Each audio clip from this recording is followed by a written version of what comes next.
तभी वहां मीना की माँ पल्लवी आती है। अरे बेटा पल्लवी, फोटो ही खींचती रहोगी या खाना भी खाओगी? अरे माँ, मैंने आपसे कितनी बार कहा है कि मुझे एक कैमरा दिलवा दो, लेकिन आप तो मेरी सुनने को ही तैयार नहीं है।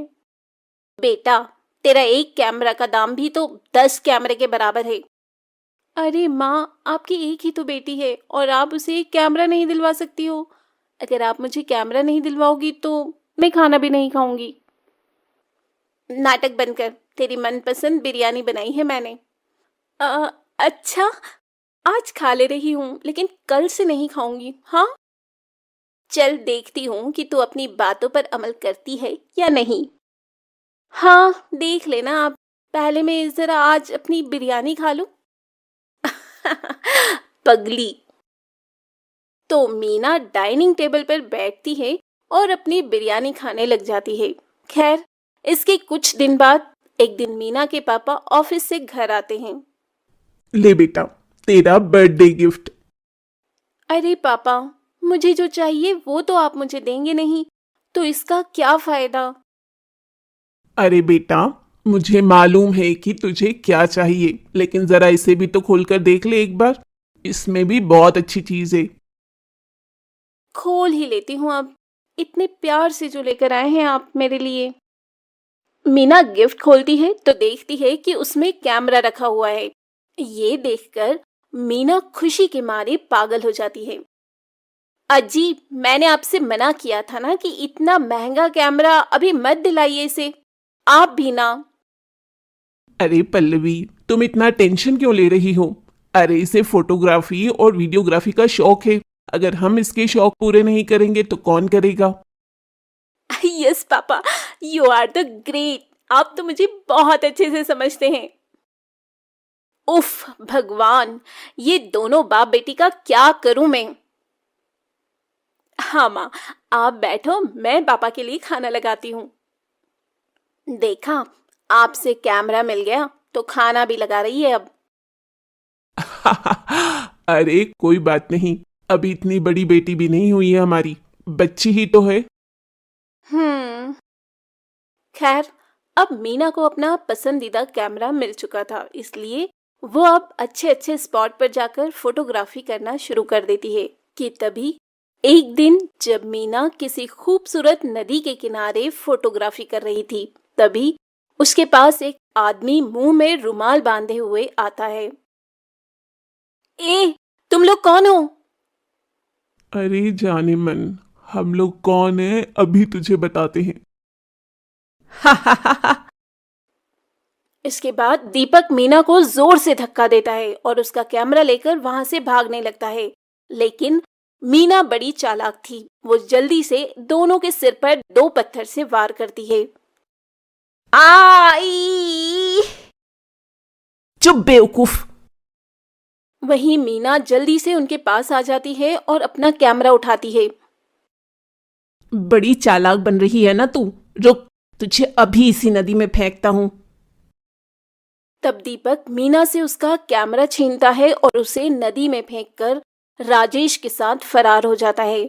वहीं दूसरी ओर मीना चुड़ैल बन जाती है। एक तो तुम लोगों ने मेरा कैमरा चुराया और ऊपर से मुझे एक चुड़ैल बना दिया। अब मैं तुम लोगों से बदला लूंगी, बदला। वहीं दूसरी ओर मीना के माता पिता उसके लिए बहुत परेशान होते हैं और उसकी मिसिंग कंप्लेंट थाने में लिखवा देते हैं। खैर, चुड़ैल अब राकेश और दीपक के पास जाती है। मेरा कैमरा चुराएगा तू? रुक, अभी तेरी टांग तोड़ती हूँ और इसका सूप बनाकर पीती हूँ। तब चुड़ैल राकेश के सामने अचानक से प्रकट हो जाती है। चुड़ैल को वहां देखकर राकेश की सिट्टी पिट्टी गुम हो जाती है। क, क, क, कौन है तू? कहीं तू मेरी पुरानी प्रेमिका मंजूली तो नहीं है? अपनी शक्ल देखी आईने में? तेरी कोई पुरानी प्रेमिका भी थी? यकीन नहीं होता। अच्छा, तू मेरा ध्यान भटकाने की कोशिश मत कर, वरना। तुम कोई भी हो, मुझे माफ कर दो, मुझे जाने दो। वैसे मैं इतना बुरा भी नहीं दिखता। हाँ, तू बुरा नहीं दिखता, लेकिन जब तू मरेगा ना तो तू बहुत ही बुरा दिखेगा।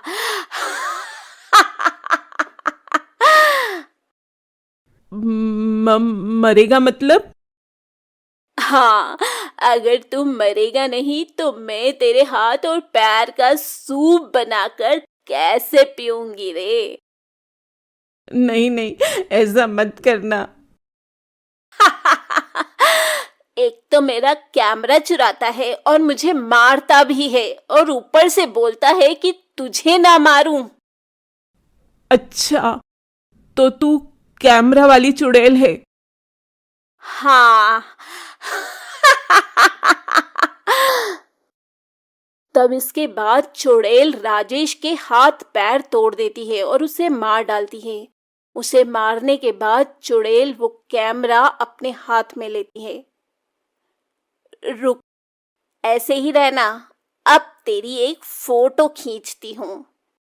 और चुड़ैल अपने कैमरे से राजेश की लाश की फोटो खींचती है और बहुत खुश होती है। अगर मैं ना मरती ना तो बहुत अच्छी फोटोग्राफर बन जाती। वाह मीना, तेरी फोटोग्राफी का तो कोई जवाब नहीं। सोच रही हूँ, अब से मैं बुरे लोगों को ऐसे ही मारूंगी और उनकी ऐसे ही तस्वीर लूंगी।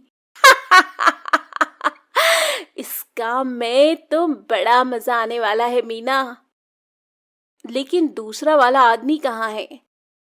पहले तो उसे मारूंगी और सोच रही हूँ कि उसकी खोपड़ी का सूप बनाकर पीऊं। और चुड़ैल अब दीपक को ढूंढने लग जाती है। वहीं शाम को जब दीपक राजेश के पास आता है तो देखता है कि किसी ने राजेश को बहुत बुरी मौत मारा है। नहीं, कहीं ये काम उसी लड़की की आत्मा का तो नहीं है? मुझे भागना होगा यहाँ से। तभी वो वहां से भाग जाता। वहीं दूसरी ओर चुड़ैल एक आदमी की दुकान के पास जाती है। दरअसल वो आदमी मोहल्ले में बासी मिठाइयां बेचता था। इस आदमी की वजह से मेरा बहुत बुरा वाला पेट खराब हो गया था। इसे तो मारना ही पड़ेगा। खैर, वो आदमी अपनी दुकान बंद करके घर के लिए निकलने लगता है कि थोड़ी दूर आगे बढ़ने पर एक सुनसान गली में उसे चुड़ैल मिल जाती है। चुड़ैल? वो भी कैमरे वाली? आजकल चुड़ैलों के पास भी कैमरा होता है क्या? और क्या, हम लोग मॉडर्न जमाने के चुड़ैल हैं। हमारे पास सब कुछ होता है। अच्छी बात है, अच्छी बात है। लेकिन तुम्हें मुझसे क्या काम है? सुना है तू बासी मिठाइयां बेचता है जिससे लोगों की तबीयत खराब हो जाती है। नहीं नहीं, ये किसने बोला? ये सब गलत है। मैं तो कॉलोनी में सबसे ताजी मिठाइयाँ बेचता हूँ। तभी चुड़ैल अपनी शक्ति से उस आदमी की दुकान की मिठाइयां अपने हाथों में प्रकट करती है। अच्छा, तो ये ले, अपनी सारी मिठाई खा ले। अब वो, आज मेरा पेट खराब है। मुझे पता था कि तू यही बोलेगा, लेकिन मैं तो तुझे ये मिठाई खिलाऊंगी। नहीं नहीं। जबरदस्ती उस आदमी के मुंह में मिठाई के डिब्बे को ठूंस देती है, जिससे उस आदमी की मौत हो जाती है। बड़ा आया, मेरा पेट खराब करेगा। गया ना काम से। उसे मारने के बाद चुड़ैल उसकी तस्वीर ले लेती है। मोटा गेंडा कहीं का, इसकी तो फोटो भी अच्छी नहीं आई। इसके बाद चुड़ैल दीपक को ढूंढने लग जाती है, लेकिन फिर भी उसे दीपक का कहीं पता नहीं चलता।